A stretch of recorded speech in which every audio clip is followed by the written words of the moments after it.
დავხატოთ გოგონას სანაპიროზე. შემოხაზეთ ესეთი ოვალი, რაზედაც დაიწყებთ ქუდის ჩახატვას. ძალიან მარტივად არის ვიდეოში ნაჩვენები და უბრალოდ მივყევით ვიდეო ინსტრუქციას.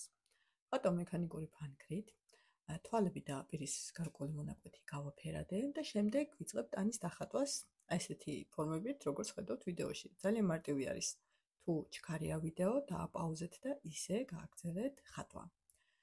ფეხების დახატვის შემდეგ უნდა გადავიდე მკლავების დახატვაზე და ამ მონაკვეთში იქნება ხელები.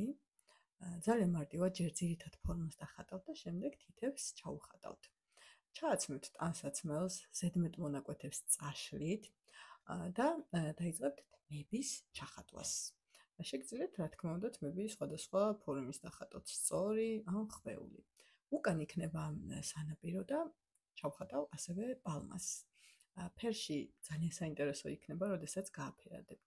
შეგიძლიათ ნამუშევრები გამომიგზავნოთ შესაფასებლად. გამოიწერეთ არხი, რომ მივხვდეთ ჩემი ვიდეოები მოგწონთ და აუცილებლად გავაგრძელებ მსგავსი ვიდეოების დადებას.